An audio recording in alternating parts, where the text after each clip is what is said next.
mohon Mama nggak usah bilang sama Papa kalau Mama udah cerita semuanya tentang Dewi. Papa kan baru melalui masa kritis. Bisa bahaya buat Papa, Ma, kalau sampai Papa tahu Mama udah cerita semuanya tentang Dewi.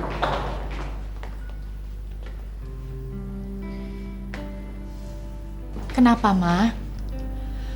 Mama tidak akan bilang karena Mama sudah tahu apa resikonya. Terima kasih, Ma.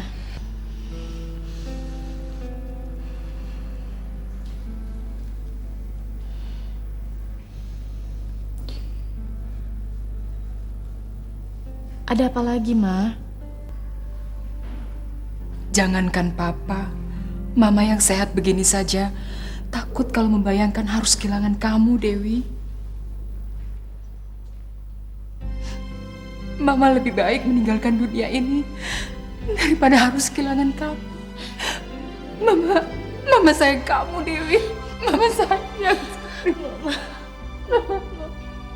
Dewi juga sayang Mama. Dewi sayang Mama. Dewi sayang sama Mama. Dewi sayang sama Mama.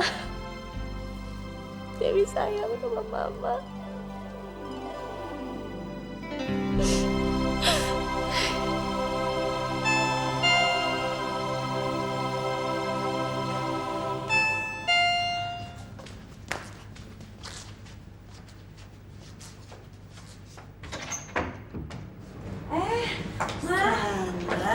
Aduh, sorry. Sandra baru keluar dari mandi.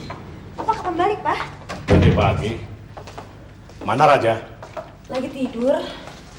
Bangunkan dia. Sudah beberapa hari mertua kamu di rumah sakit. Kalian masih belum ke sana. Kita ke rumah sakit sekarang. Raja udah gak mau ketemu keluarganya lagi, Pak. Malam itu dia merasa sangat terhina. Bapak ingin tahu apa yang sebenarnya terjadi. Kita cuma datang agak terlambat, dia udah ibunya marah-marah di depan umum seperti kita ini sampah. Papa tidak percaya. Kalau Papa nggak percaya ya sudah. Tapi jangan paksa mereka dong untuk pergi ke sana dan dihina lagi. Kenapa kalian terlambat? Macet. Kenapa kamu yang jawab? Mama punya mulut. Kalau Mama mau jawab emang kenapa, Pak? Papa menanyai Sandra diinterogasi seolah-olah Sandra itu seorang penjahat. Sandra, kamu masuk saja. Ini urusan Mama sama Papa. Iya, Ma.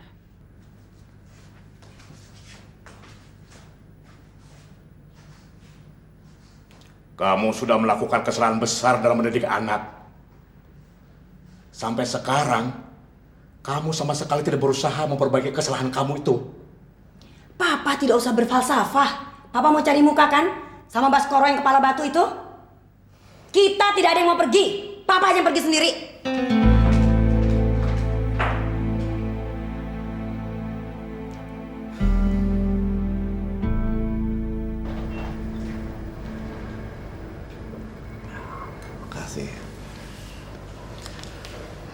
Saya buat kalian panik ya. Kamu seharusnya tidak terlalu mengambil hati atas sikap Raja. Secara mental dia memang belum dewasa. Kita harus banyak belajar untuk lebih bersabar. Suatu saat dia pasti akan berubah. Saya sudah beberapa hari di sini, tapi Raja belum datang. Apa dia nggak tahu kalau Papa di sini?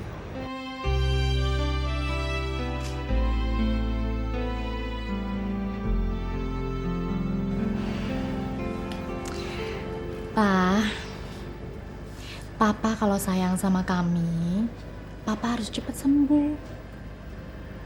Dewi sengaja nggak bilang sama dia, supaya Papa bisa lebih tenang. Sampai kapan kamu lindungi Raja? Padahal sejak dia punya istri,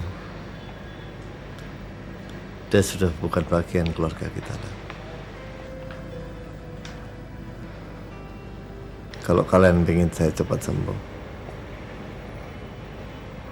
jangan bawa lagi kebohongan di hadapan saya.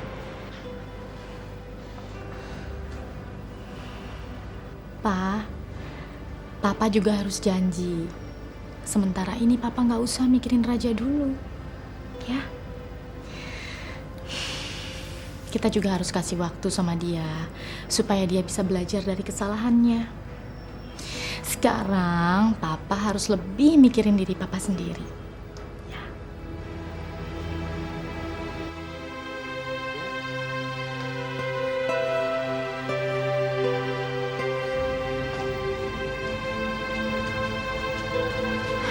Mah, Sandra curiga deh.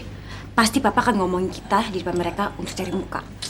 Sudah Sandra, biarin aja. Papa mau ngomongin apa aja, tidak akan merubah apa-apa. Biarkan anjing menggonggong, kafilah berlalu. Ya kan? Atas nama keluarga saya yang belum bisa datang, saya mengharapkan Mas segera sembuh. Makasih. Maaf harus waktu Mas terus datang pertama kita belum bisa ketemu. Saya baru bisa datang lagi ke sini sekarang karena keluar kota. Dan saya berjanji begitu Anda sembuh, saya akan menerima ajakan Anda dulu untuk jogging sama-sama di Senayan. Saya akan tangki janjian keluar saya dari sini. Dan jangan coba-coba ingkar janji untuk menolak. Saya punya 2 saksi. Selamat siang. Iya. Saya mohon tunggu di luar sebentar.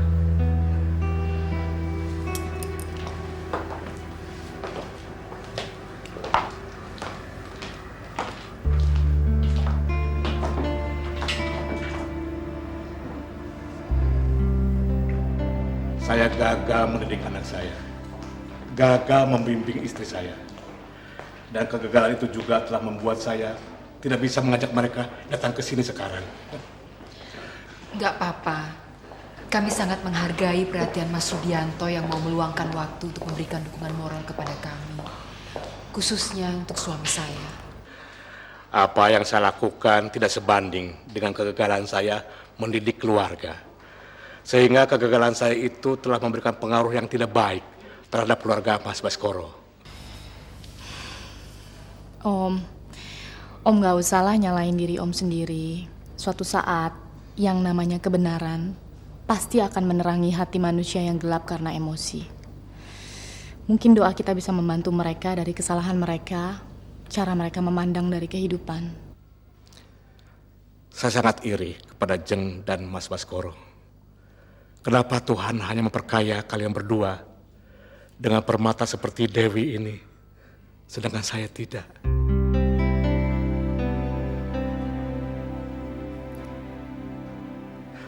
Permisi, saya pergi sekarang. Tolong pamitkan pada Mas Baskoro. Akan saya sampaikan. Ya, saya ikut berdoa semoga Mas Baskoro segera sembuh seperti sedia kala. Terima kasih. Dewi, permisi.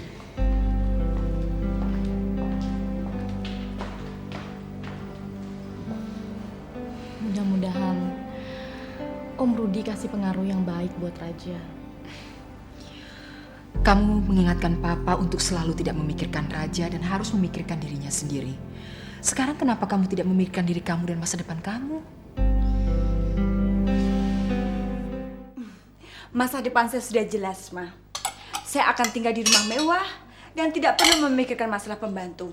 Karena saya akan punya 10 pembantu. Jadi kalau satu keluar, saya tidak perlu mengotori tangan saya dengan hal-hal seperti ini. Biar Mama yang bereskan. Mudah-mudahan pikiran Opa Ari yang sudah pikun itu tidak berubah. Mama juga ingin cepat-cepat merasakan hidup mewah, menjadikan nyonya besar. Pasti, Ma.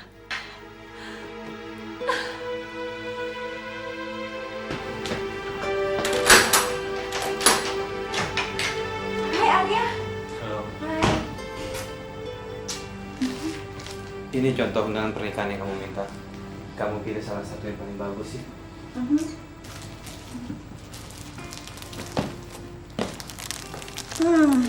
Jadi bingung deh. Semuanya bagus. Kamu pilih salah satu yang menurut kamu paling bagus karena saya mau tunjukkan sama Opa bahwa selera kamu tuh memang jaminan mutu.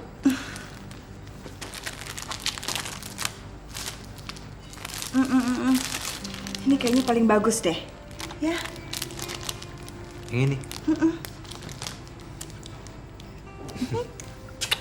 Gimana pendapat Opa? Bagus kan?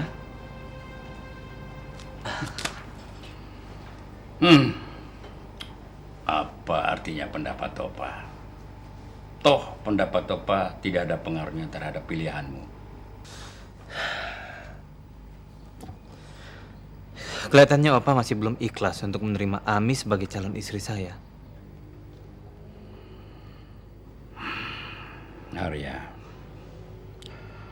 orang tua sering harus tunduk pada keinginan anaknya atau cucunya. Sekalipun orang tua itu harus kehilangan kebahagiaannya sendiri. Saya tahu, Dewi Fortuna sudah memberikan kesan yang sangat mendalam di hati Opa. Tapi, tidakkah Opa bisa memberi kesempatan dan waktu bagi Ami untuk memberikan kesan yang sama? Bukakan pintu. Itu mungkin Dewi.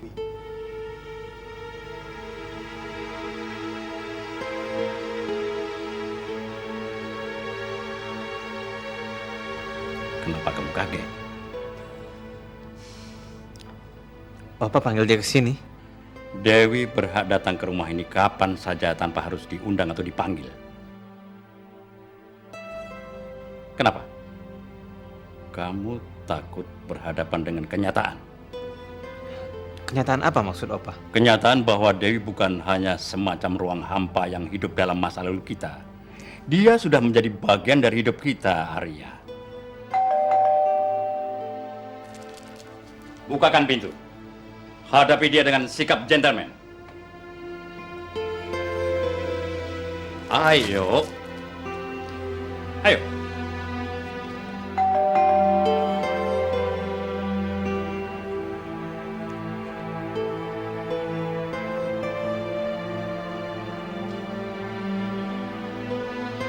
Ayo cepat.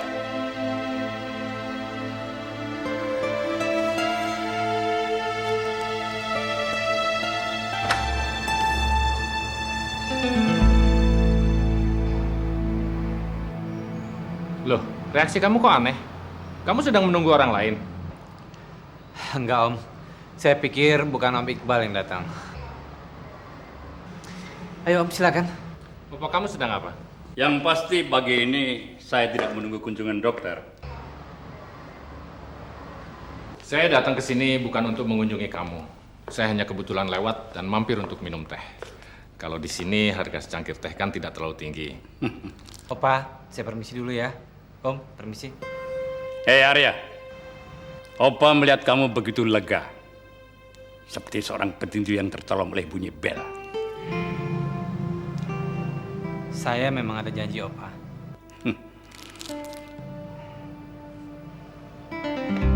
Silakan.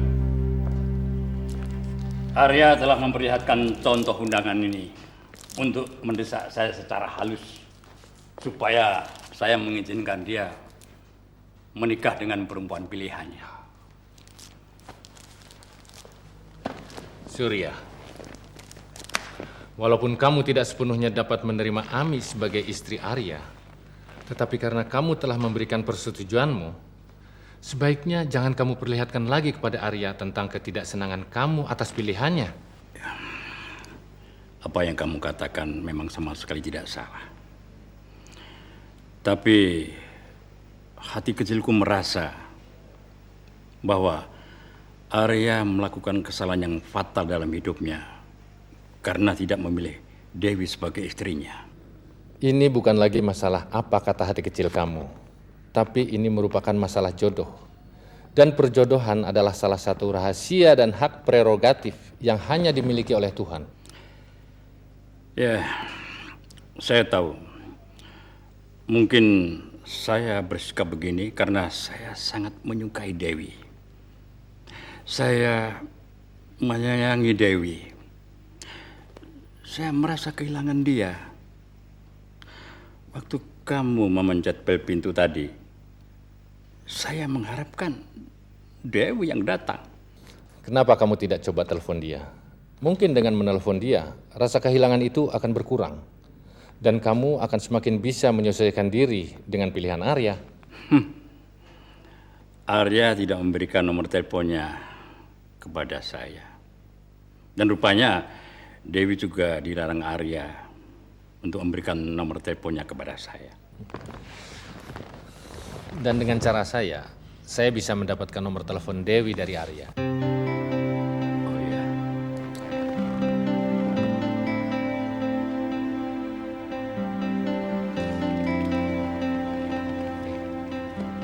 Tapi tolong jangan bilang sama dia bahwa saya yang memberikan nomor ini kepada kamu. Dokter telah melanggar sumpah jabatan. Sama sekali tidak melanggar sumpah. Sumpah jabatan, sumpah profesi, ataupun sumpah etika saya.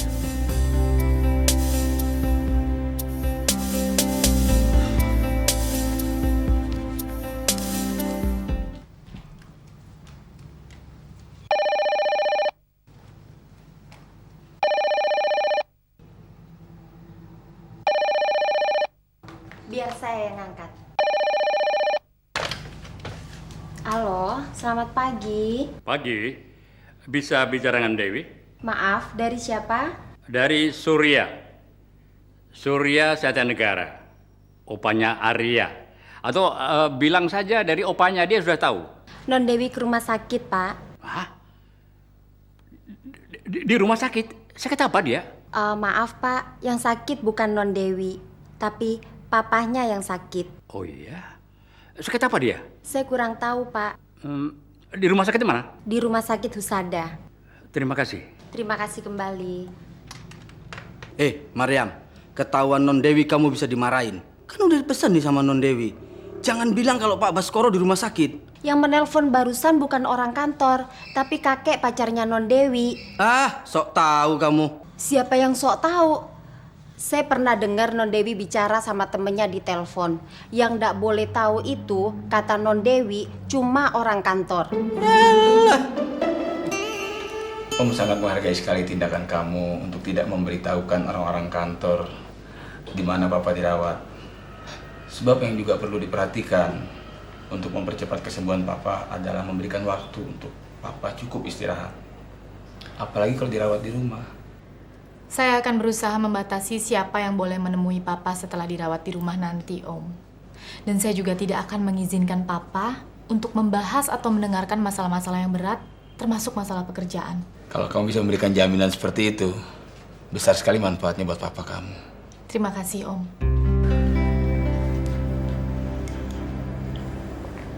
Dewi mana? Di ruangan Dokter Karim. Ngapain dia di sana? Nanyain keadaan Papa. Pak, kata Om Dokter, mulai besok Papa udah bisa dirawat di rumah.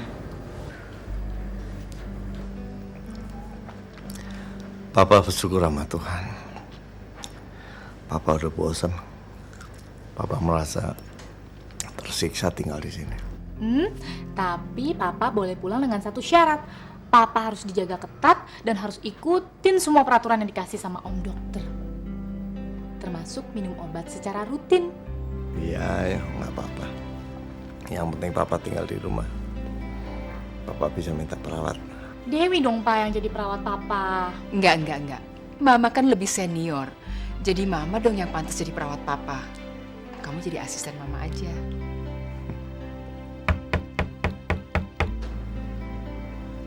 Mungkin Pak Hanafi ya. Jumat pagi, setelah malamnya Papa masuk rumah sakit, Dewi telepon Pak Hanafiah. Dewi bilang sama dia, Papa mau istirahat di luar kota dan tidak boleh diganggu. Dia maklum tuh, Pak.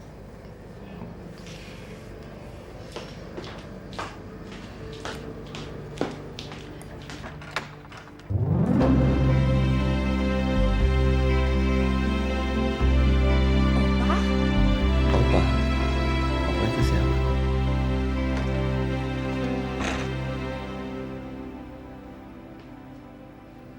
Opa hanya ingin menyampaikan rasa simpati Opa atas sakitnya Papa kamu.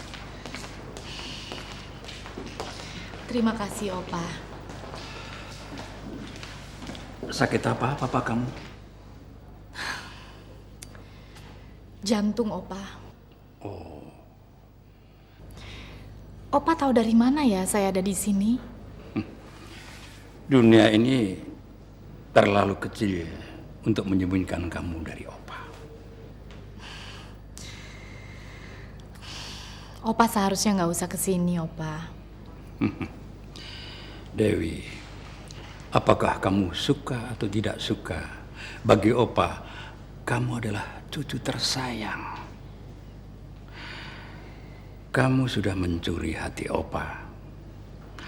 Hati yang telah dicuri tidak bisa dikembalikan dengan utuh seperti semula.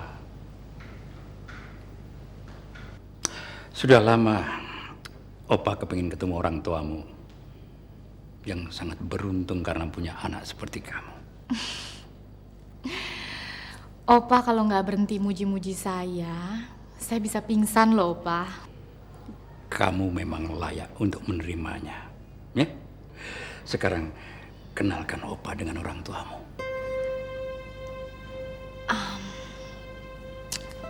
Tapi syaratnya ada 2, Opa. Apapun syaratnya, Opa akan terima. Yang pertama, Opa jangan bilang sama Arya. Dan yang kedua, Opa jangan tanya sama saya kenapa Arya nggak boleh tahu. Begitu patuhnya kamu sama Dewi, sehingga baru sekarang kamu ceritakan semuanya. Jangan sampai Dewi tahu kalau saya sudah bercerita.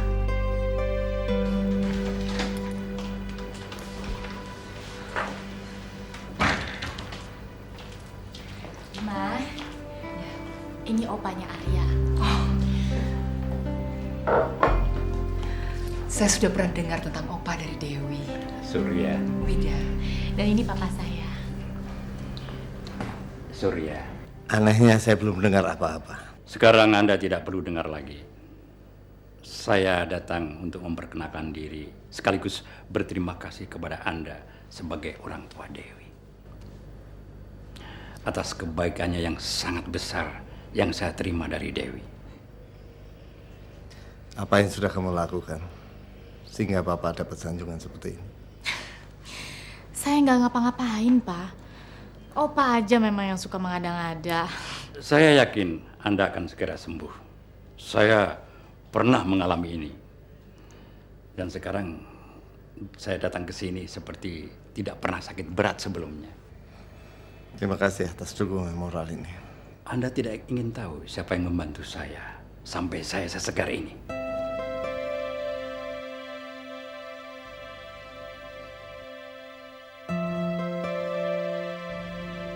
Siapa? Darah daging Anda yang menyelamatkan saya dari penderitaan yang sangat panjang. Dia yang merawat saya. Dia yang mengurus saya. Sehingga dokter pribadi saya minta supaya ia jadi perawat kepala di rumah sakitnya. Opa, tadi kan saya udah bilang sama Opa, kalau Opa nggak berhenti-berhenti memuji-muji saya bisa benar-benar pingsan loh, Opa. Kan Opa juga sudah bilang bahwa kamu layak untuk menerimanya. Saya setuju dengan pendapat Opa. Anda pasti juga akan setuju kalau saya bilang bahwa Anda berdua sebagai orang tua sangat beruntung karena dikaruniai Tuhan anak seperti ini. Karena rasa keberuntungan itu, istri saya memberi dia nama Dewi Fortuna, bidadari yang membawa keberuntungan.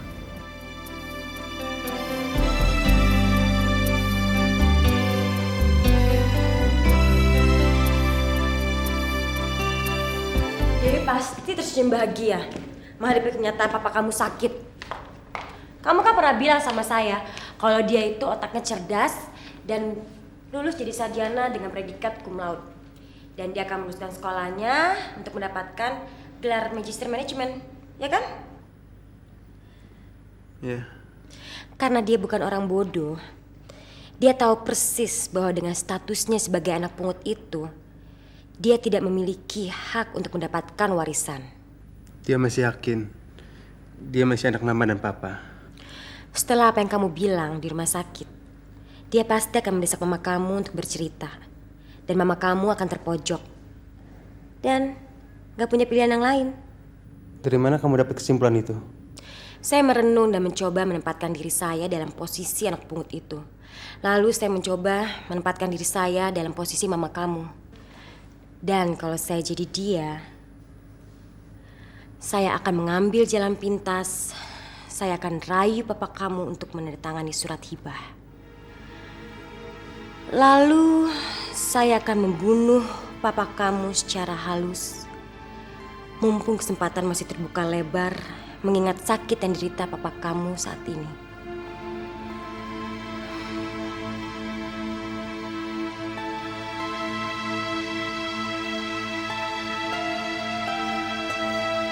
Kamu dengar gak sih?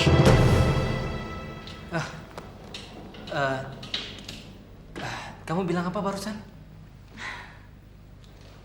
Saya sudah bicara panjang lebar sama kamu. Terus sekarang kamu nanya apa yang saya bicarakan barusan?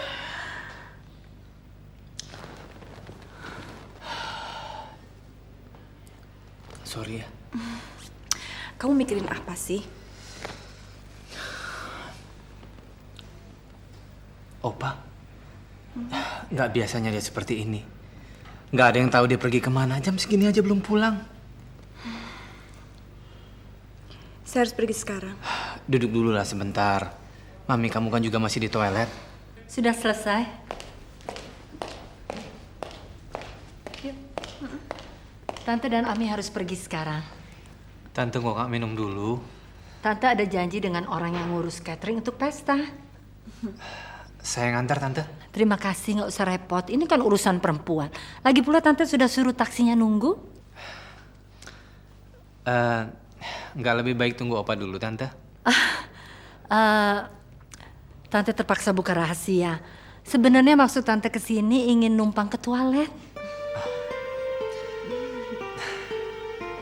Lain kali saja Tante mampir sini lagi ya.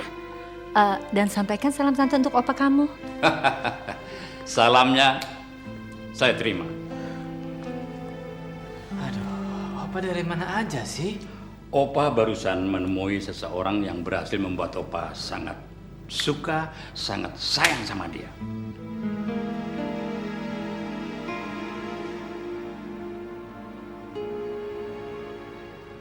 Kenapa saya baru kenal dia sekarang? Oh, sorry. Saya sama Arya kadang-kadang seperti teman. Kita bicara selalu terbuka. Opa, Tante Betsy sama Ami dari tadi nungguin Opa. Sekarang mereka harus pergi karena mereka ada janji dengan pihak catering. Oh. Yuk. Permisi, Opa. Silakan. Mari. Iya, ya. Opa, saya antar mereka ke depan.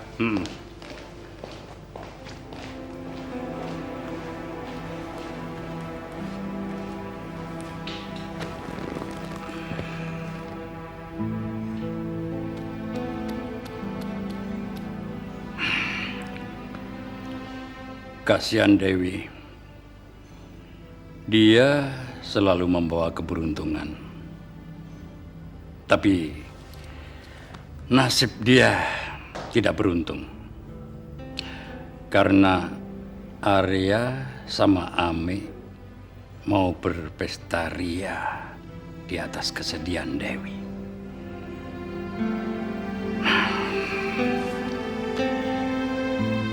Heran deh, Ma. Kok masih ada yang mau ya sama Opa? Dia kan udah tua, lagian sakit-sakitan lulu. Mama juga mau tuh. Astaga, Mama. Mama mau sama orang tua dia. Kenapa? Kaget? Dia kan juga laki-laki, mana punya uang banyak lagi. Soal umur ataupun kesehatan sih itu nomor 2. Yang penting zaman sekarang tuh uang. Uang, tahu? Sayangnya ya, Mama udah keduluan sama kamu. Supaya kamu nggak keduluan sama anak pungut itu, kamu harus mendorong Raja untuk dia cepat bergerak. Sandra udah bilang, Ma. Raja berencana datang ke kantor untuk mengambil surat-surat penting dari laci bapaknya, sekaligus mencari alamat Rosa. Rosa? Rosa itu siapa, Sandra? Dia perempuan yang tahu persis asal-usul anak pungut itu. Terus kapan Raja akan bergerak? Raja kan baru dipecat, Ma. Jadi dia nggak leluasa untuk datang ke kantor siang-siang. Rencananya malam ini. Bener ya? Kamu harus dorong dia. Mama pergi dulu ya.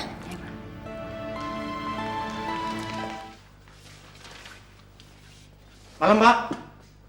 Malam. Pak Raja, beberapa hari ini Pak Raja nggak kelihatan. Ya, saya keluar kota. Oh.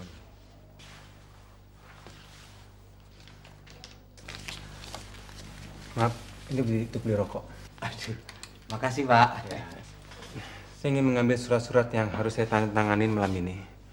Karena besok subuh sudah berangkat lagi. Oh, silakan Pak. Jangan bilang sama siapa ya, kalau saya kesini malam ini. Saya nggak mau dianggap so rajin aja. Baik, Pak.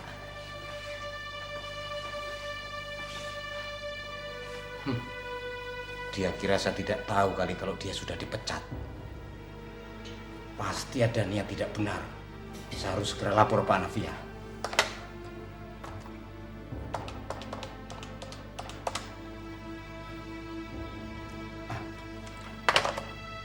Saya nggak mau cari penyakit Biar bagaimanapun dia itu anaknya Big Boss.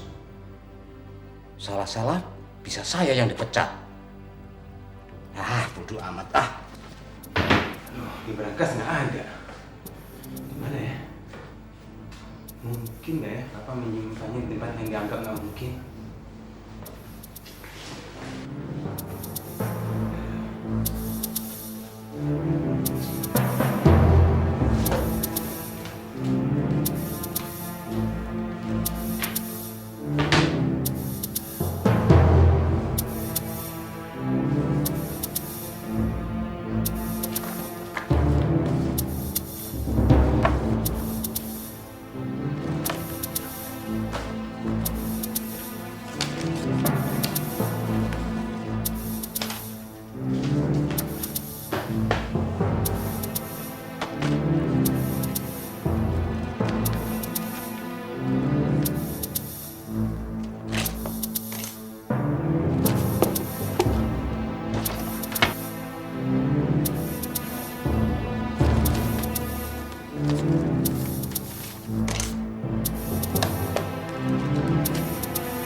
Ternyata dugaan saya nggak meleset.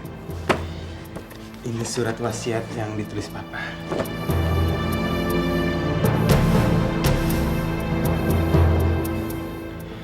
Ternyata Papa bohong. Dia nggak mencoret nama saya.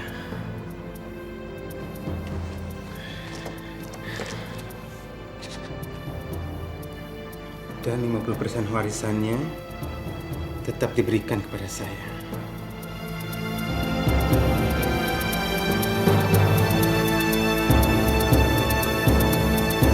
Jangan sampai ketinggalan update terbaru dari MVP Hits dengan subscribe dan klik tanda lonceng di bagian kanan.